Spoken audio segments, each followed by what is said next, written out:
नमस्कार, जनमत देख रहे हैं आप। आपके साथ मैं हूं लावनी विनीत। जनमत यानी वो मंच जहां पर हम और आप मिलकर करते हैं उन खबरों की बात जो सीधे आपसे सरोकार रखती है, जो सीधे देश से सरोकार रखती है। और जब हम देश से सरोकार रखने वाली खबरों की बात करते हैं तो उसमें छिपी होती है राष्ट्र सर्वोपरि की भावना। तो इसी राष्ट्र सर्वोपरि की भावना के साथ आज जिस पहली खबर का जिक्र जनमत में होगा, वो खबर साफ तौर पर यह सवाल खड़ा करती है कि इस देश की राजनीतिक पार्टियां, कुछ राजनीतिक पार्टियां जो ये कहती हैं कि उन्होंने लोकतंत्र को बचाया है, उसे सजीव बनाया है, उसे जीवंत बनाया है, लेकिन उनकी तरफ से आए हुए कुछ बयान, कुछ पंक्तियां आज उनकी सीधे तौर पर उनकी सोच पर सवाल खड़ा करती है और ये पूछती है कि क्या वाकई वो लोकतंत्र के मायने समझते हैं। दरअसल बिहार चुनाव आ ही गया है। इस साल के आखिरी तक बिहार में चुनाव होना है और यही वजह है कि बिहार राजनीति का केंद्र बना हुआ है। वो बिहार जहां पर एसआईआर का मुद्दा बहुत जोर शोर से चला, विपक्ष ने वोट अधिकार रैली के नाम पर घुसपैठियों को बचाकर अपनी कुर्सी को बचाने की कोशिश शुरू की, जुगत लगाई। लेकिन इसी वोट यात्रा में कई बार ऐसे लोगों को शामिल किया गया जिन्होंने न केवल बिहार और बिहार वासियों का अपमान किया, बल्कि पूरी राष्ट्र की अस्मिता का ही अपमान किया। इसी बिहार से प्रधानमंत्री नरेंद्र मोदी की माताजी को लेकर भी जिस तरीके से बयान आए, आपत्तिजनक टिप्पणियां की गई विपक्ष के मंच से, उसने भी सवाल खड़ा किया। लेकिन कहानी यहीं तक नहीं रुकी। अब बिहार से ही एक और बिहार के चुनाव को लेकर, बिहार को लेकर एक और बात कही गई है कांग्रेस की केरल इकाई की तरफ से। यह कहा गया कि बिहार और बीड़ी दोनों बी से शुरू होते हैं। और जैसे ही ये पोस्ट सामने रखा गया, उसके बाद से ही बिहार में भूचाल आ गया, क्योंकि बिहार की मिट्टी जिसने लोकतंत्र को जन्म दिया हो, जिसने बड़े बड़े नायकों को जन्म दिया हो, जिन्होंने लोकतंत्र को बचाने की आवाज बुलंद की, वो पहली आवाज भी बिहार से ही उठी थी जब जयप्रकाश नारायण ने इमरजेंसी के खिलाफ आवाज बुलंद की थी। लेकिन लोकतंत्र का हवाला देने वाले कांग्रेस इसी लोकतंत्र को और बिहार को अपमानित करने से बाज नहीं आ रही है। बात तो बिहार की कर रहे हैं, बात तो वोट चोरी की कर रहे हैं, लेकिन देखिए आज क्या हुआ। कांग्रेस की केरल इकाई ने बिहार को बीड़ी से जोड़कर न सिर्फ बिहार वासियों, उनकी मेहनतकश, वहां के मेहनतकश लोगों का मजाक उड़ाया, बल्कि उनकी अस्मिता को भी चीर दिया। एक तरफ बिहार का नौजवान देश की सीमा पर बलिदान होता है, प्रहरी बना खड़ा होता है। बिहार की मां अपने बेटे को भारत माता की रक्षा में न्यौछावर कर देती है, और दूसरी तरफ कांग्रेस की यह सोच जो बिहार को बीड़ी बना देती है। याद कीजिए कि अभी कुछ दिन पहले ही, जैसा मैंने कहा भी, कि कांग्रेस के मंच से ही प्रधानमंत्री नरेंद्र मोदी की मां के लिए जो अभद्र टिप्पणी की गई, अपमानजनक शब्द बोले गए, उसे लेकर भी विपक्ष पहले से ही कटघरे में खड़ा था। और अब कांग्रेस की केरल इकाई की तरफ से किया गया ये पोस्ट कि बीड़ी और बिहार दोनों बी से शुरू होते हैं, ये अपने आप में कांग्रेस की सोच को उजागर कर रहा है। ये सोच किस तरीके से कांग्रेस पर भारी पड़ सकती है, किस तरीके से कांग्रेस के लिए ये सोच सेल्फ गोल साबित हो सकती है, क्यों इसे कहा जा रहा है कि ये बिहार की जनता का अपमान है, क्यों इसे बिहार और बिहारी प्राइड से जोड़ा जा रहा है, इन तमाम सवालों को समेटती हमारी आज की ये स्पेशल रिपोर्ट।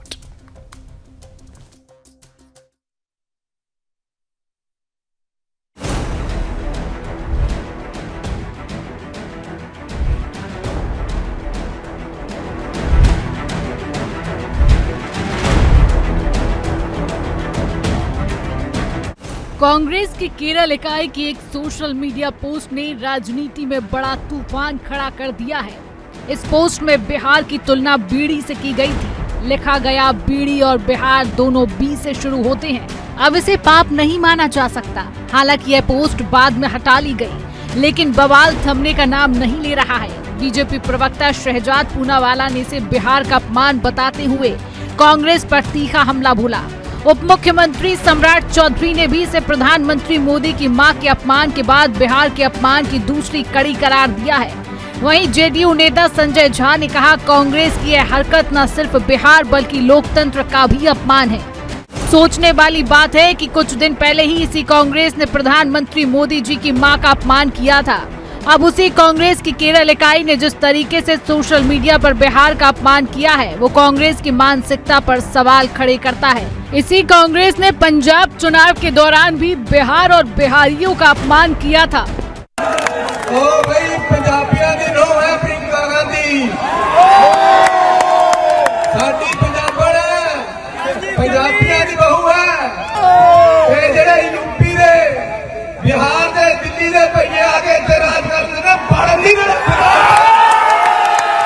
बिहार वही राज्य है जिसने देश को लोकतंत्र की धड़कन दी। आज उसकी तुलना बीड़ी से की जा रही है। कांग्रेस की मानसिकता यहाँ साफ दिखाई देती है, जो न विकास देख पाती है, न जनता का सम्मान कर पाती हैं।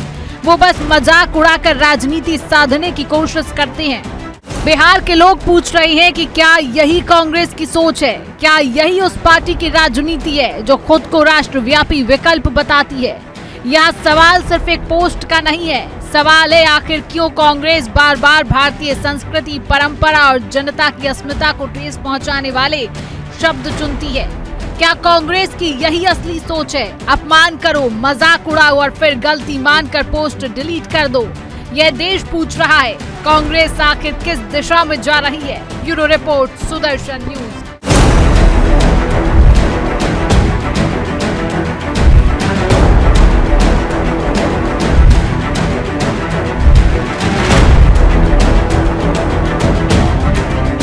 अब कांग्रेस पार्टी के केरल शाखा से अधिकृत सोशल मीडिया पोस्ट आया है कि बिहार और बीड़ी एक समान है।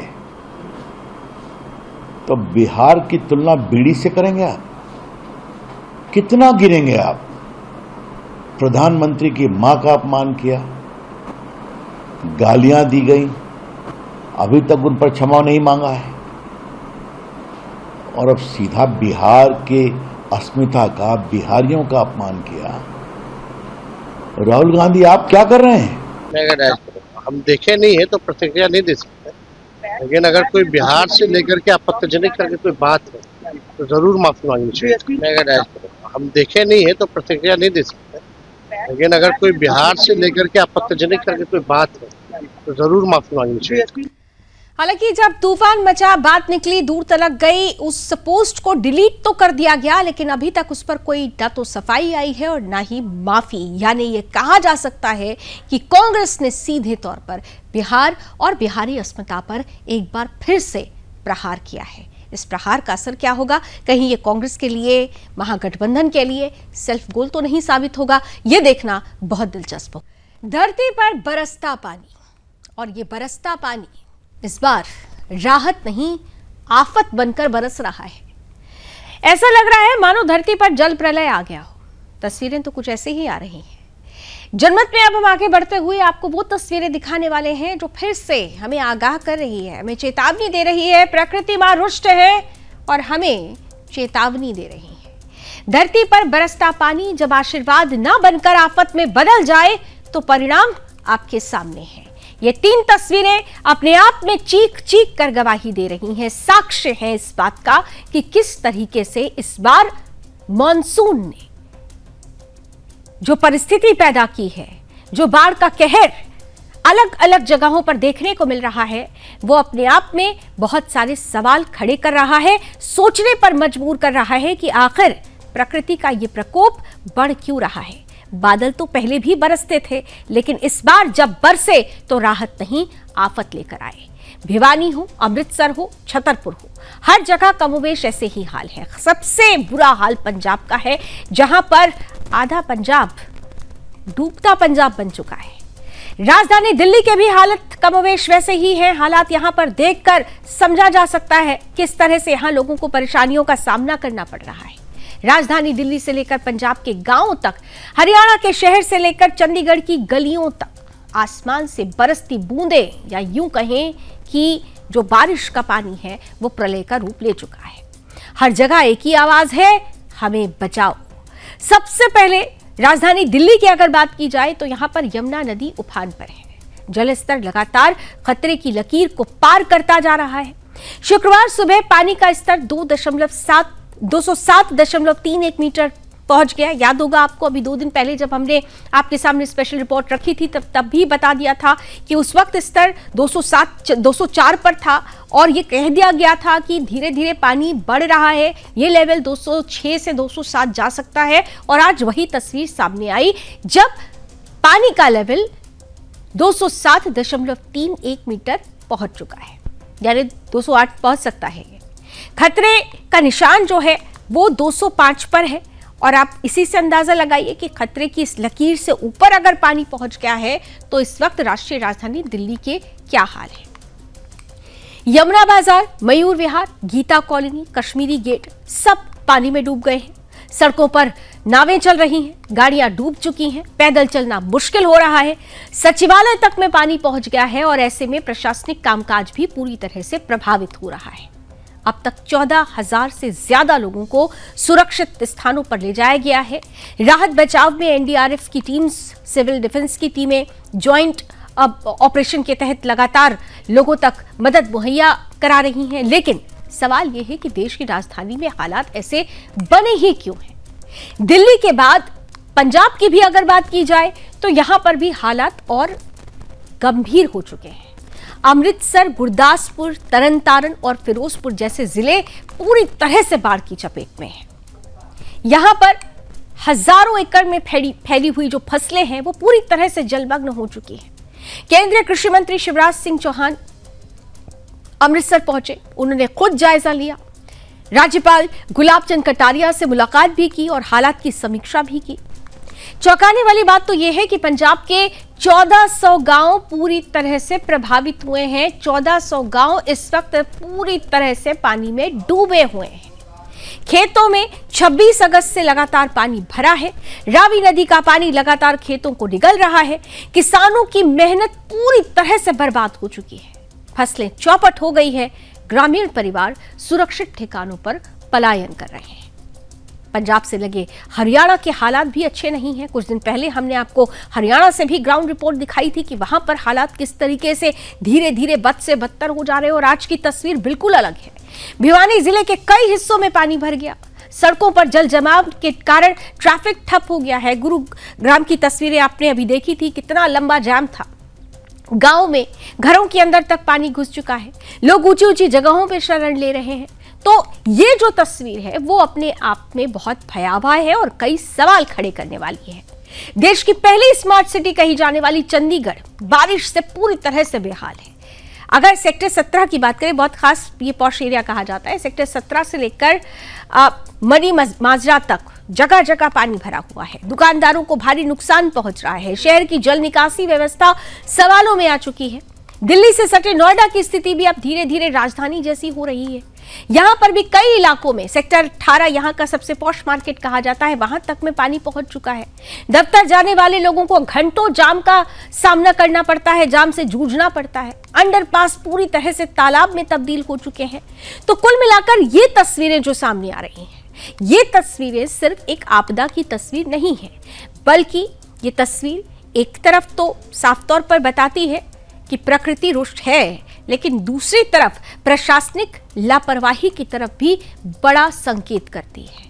हर साल मानसून आता है, लेकिन हर साल राष्ट्रीय राजधानी और बड़े बड़े शहर जो अपने आप में मेट्रोपॉलिटन शहर कहे जाते हैं वो सब डूब जाते हैं। दिल्ली, पंजाब, हरियाणा, यूपी, चंडीगढ़ सब जगह कमोवेश एक ही तस्वीर नजर आती है। क्या प्रशासन सिर्फ राहत बचाव तक ही सीमित रहेगा? सरकारें क्या सिर्फ इसे लेकर रोड मैप बनाएंगी? क्या नदियों की सफाई, जल निकासी व्यवस्था और बाढ़ से निपटने की रणनीति केवल कागजों तक ही सीमित रहेगी? आज हालात ये है कि दिल्ली की सड़कों पर नाव चल रही है, पंजाब के खेत डूब रहे हैं, हरियाणा के गांव जलमग्न हैं, चंडीगढ़ जैसी स्मार्ट सिटी डूब चुकी है, यूपी का नोएडा जो आर्थिक शहर कहा जाता है, आर्थिक राजधानी नोएडा को कहा जाता है, गौतम बुद्ध नगर को, वो तालाब बन चुका है। तो जनता बेहाल है, लेकिन जवाब किसके पास है? इसे केवल प्राकृतिक आपदा कहकर जिम्मेदारी से बचा नहीं जा सकता, या फिर ये साफ मानना होगा कि हमारी व्यवस्थाएं हर साल बारिश के आगे घुटने टेक देती हैं और इसलिए जरूरत है उन व्यवस्थाओं को दुरुस्त करने की, उन व्यवस्थाओं के साथ सबसे पहले एक ऐसे रोड मैप को तैयार करने की जो हर साल होने वाले इस नुकसान की भरपाई कर सके।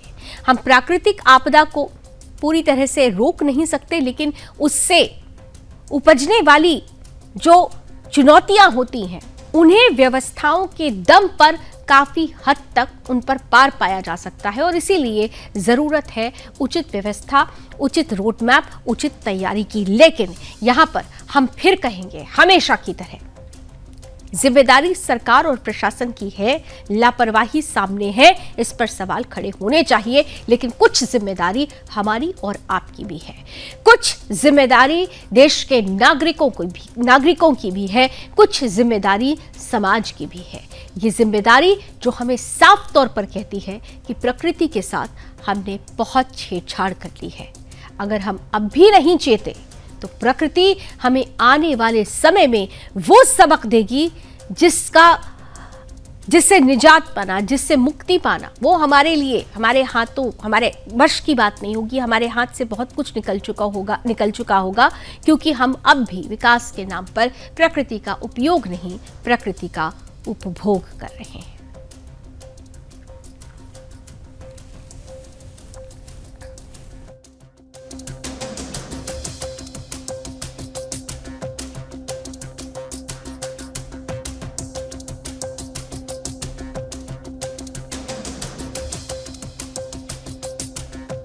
और आइए अब आगे बढ़ते हुए जनमत में उस खगोलीय घटना की बात करने वाले हैं जो अपने आप में बहुत सारे रंग लिए हुए हैं। आसमान में होने जा रही है एक ऐसी खगोलीय अद्भुत घटना जो जितनी ज्यादा आकर्षक होगी उतनी ही असरदार भी होगी।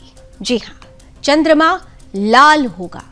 रात का आसमान ब्लड मून के प्रकाश से भर जाएगा। ब्लड मून नाम बहुत सुनकर ही लग रहा है, कहा जा रहा है कि ये प्रकोप से भर जाएगा, लेकिन आगे हम आपको बहुत सारी बातें आज इस पूरे ब्लड मून के बारे में बताएंगे। कहा यह जा रहा है कि ग्रहण केवल खगोल विज्ञान की दृष्टि से विशेष नहीं है बल्कि ज्योतिषीय गणना के लिहाज से भी बेहद अहम है, बहुत महत्वपूर्ण है। ये हर किसी की किस्मत, स्वास्थ्य और भाग्य पर गहरा असर डाल सकता है। 7 सितंबर की रात को भारत समेत पूरी दुनिया में दिखेगा ये पूर्ण चंद्र ग्रहण। ठीक रात 9:57 पर यह खगोलीय घटना शुरू होगी और अगले दिन 8 सितंबर की रात 1:26 तक इसका समापन होगा। यानी कुल मिलाकर देखें तो 3 घंटे 20 मिनट तक चंद्रमा पर पृथ्वी की छाया रहेगी और इस दौरान चंद्रमा का बिंब पश्चिम दक्षिण दिशा से ग्रसित होगा और उत्तर पूर्व से मुक्त होगा। खगोल विज्ञान की भाषा में इसे पूर्ण खग्रास चंद्र ग्रहण कहा जा रहा है। भारत में यह ग्रहण साफ साफ दिखाई देगा। दिल्ली, मुंबई, कोलकाता, चेन्नई समेत पूरे देश से इसका अद्भुत दृश्य देखा जा सकेगा। ज्योतिष के अनुसार इसका सूतक काल 7 सितंबर दोपहर 12:57 से शुरू हो जाएगा, जिसका प्रभाव मंदिरों, धार्मिक आयोजनों और घर गृहस्थी पर भी पड़ेगा। यह ग्रहण केवल भारत तक सीमित नहीं रहेगा, एशिया के लगभग हर देश में यह स्पष्ट दिखाई देगा। यूरोप के सभी देशों में यह चंद्र ग्रहण पूरी तरह से देखा जा सकेगा। ऑस्ट्रेलिया और न्यूजीलैंड से लेकर अफ्रीका के बड़े बड़े हिस्सों तक इसका नजारा देखने को मिलेगा। दक्षिण अमेरिका के पूर्वी और उत्तरी अमेरिका के पश्चिमी हिस्से में भी यह खगोलीय घटना देखने को मिलेगी। विद्वान ये मान रहे हैं कि ब्लड मून हर राशि पर असर डालेगा। कहा यह जा रहा है कि यह ग्रहण धन, स्वास्थ्य और संबंधों पर गहरा प्रभाव डाल सकता है। वृद्धों और बच्चों के साथ ही गर्भवती महिलाओं को भी विशेष सावधानी बरतनी होगी। धार्मिक दृष्टि से सूतक काल में पूजा पाठ और मांगलिक कार्यों पर रोक रहेगी। तो ये ब्लड मून सिर्फ आसमान का अद्भुत नजारा नहीं होगा बल्कि इसका असर हर इंसान के जीवन पर पड़ने वाला है। यानी कुल जो अवधि रहेगी 3 घंटे 29 मिनट की, वो अपने आप में बेहद खास है और इस दौरान चंद्रमा का वो रूप नजर आएगा जो पूरी तरह से लाल रहेगा।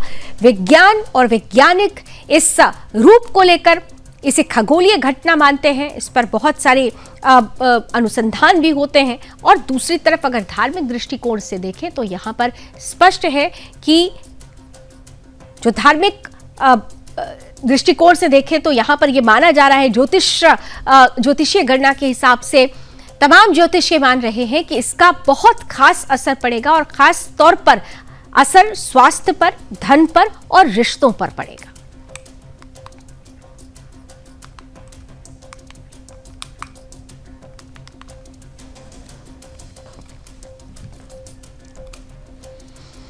तो इस ब्लड मून से जुड़ी हुई हर एक तस्वीर विशेष रूप से आपके सामने रखने का प्रयास करेंगे, इस पर फुल कवरेज आपके सामने रखेंगे। लेकिन फिलहाल अभी जनमत में आगे बढ़ते हैं और आपको एक बहुत खास इंटरव्यू का एक छोटा सा अंश आपके सामने रखते हैं। पूर्व केंद्रीय मंत्री और बीजेपी के कद्दावर नेता श्री विजय गोयल जी ने साफ तौर पर सुदर्शन न्यूज से बात करते हुए ये बताया कि जो आवारा कुत्तों को लेकर जिस तरीके की परिस्थिति बनी हुई है वो परिस्थिति हानिकारक है। आवारा कुत्तों को खास तौर पर शेल्टर में रखना चाहिए क्योंकि लोगों का जीवन सबसे ज्यादा महत्वपूर्ण है।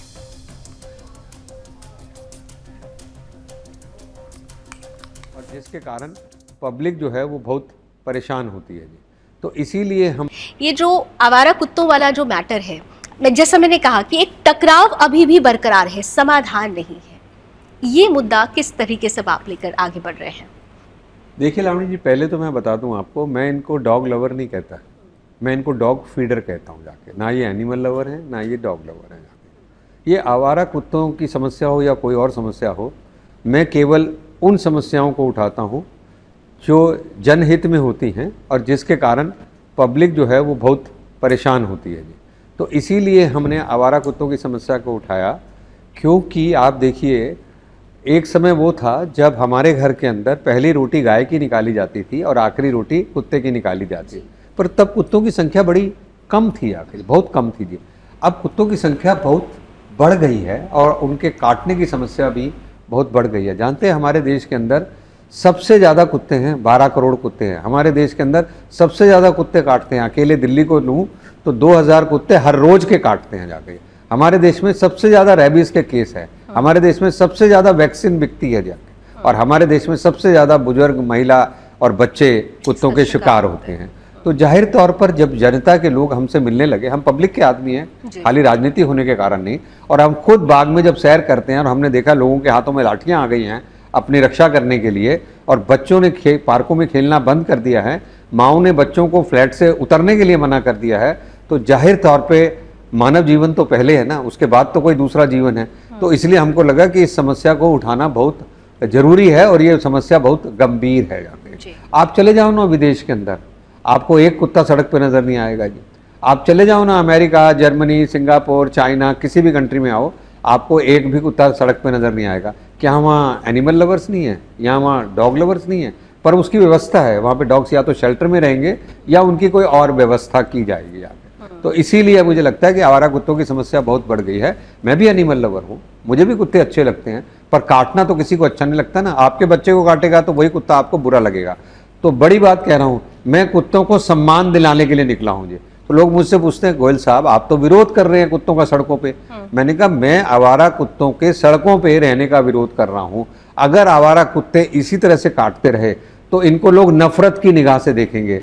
ये जो आवारा कुत्तों, तो ये विशेष मुलाकात, ये विशेष साक्षात्कार आप कल यानी शनिवार सुबह 11:30 बजे ये पूरा इंटरव्यू देख सकते हैं। बेहद खास इंटरव्यू है क्योंकि आवारा कुत्तों की समस्याओं को लेकर जिस तरीके की परिस्थिति राष्ट्रीय राजधानी में पैदा हुई और इसके बाद अभी भी ये टकराव तक इसका समाधान नहीं निकला है, अभी भी ये टकराव पर आकर रुका हुआ है। तो इसका समाधान क्या हो सकता है, इस पूरे इंटरव्यू में आप विजय गोयल जी से समझ सकते हैं कल सुबह 11:30 बजे। अब आगे बढ़ते हैं, बात मुंबई की कर लेते हैं। इस समय मुंबई हाई अलर्ट पर है। गणेश उत्सव की भीड़भाड़ के बीच सुरक्षा एजेंसियों के हाथ एक बड़ा धमकी भरा संदेश लगा है। ट्रैफिक कंट्रोल रूम के व्हाट्सएप हेल्पलाइन पर भेजे गए इस मैसेज में यह दावा किया गया है कि 14 आतंकी मुंबई में घुस चुके हैं। नहीं भूलना होगा हमें 26/11 का हमला, जब देश की आर्थिक राजधानी पर इन आतंकियों ने नजर लगा दी थी। अब ये मैसेज अपने आप में बहुत बड़ा संकेत और बहुत बड़ा अलर्ट लेकर आया है। इस मैसेज में दावा है कि 14 आतंकी मुंबई में घुस चुके हैं, उनके पास 400 किलो RDX है। इतना ही नहीं, बताया यह भी जा रहा है कि 34 गाड़ियों में बम लगाए गए। इस धमकी के बाद सुरक्षा एजेंसियों के होश उड़ गए हैं। पूरे शहर को हाई अलर्ट पर रखा गया है। पुलिस, क्राइम ब्रांच और ATS ने तुरंत सघन जांच शुरू कर दी है। भीड़ भाड़ वाले इलाकों, बाजारों, धार्मिक स्थलों और सार्वजनिक स्थानों पर विशेष निगरानी रखी जा रही है। शनिवार को यानी कल गणेश उत्सव का समापन होने वाला है। लाखों लोग गणपति विसर्जन के लिए निकलने वाले हैं। अब ऐसे समय में धमकी भरा संदेश सुरक्षा एजेंसियों के लिए गंभीर चुनौती बन गया है। राज्य के गृह राज्य मंत्री योगेश कदम ने लोगों से अपील की है कि वो किसी भी तरह की अफवाह पर ध्यान न दें।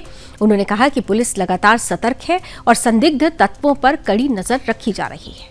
मंत्री ने जनता से यह भी कहा है कि किसी भी संदिग्ध गतिविधि की तुरंत पुलिस को सूचना दी जाए। धमकी संदेश में लश्कर-ए-जिहादी नामक संगठन का जिक्र भी है।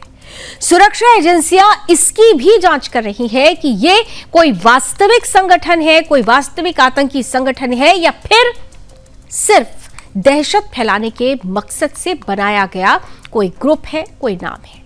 फिलहाल पुलिस ने तलाशी अभियान तेज कर दी है और शहर के सभी संवेदनशील इलाकों को सुरक्षा घेरे में ले लिया गया है।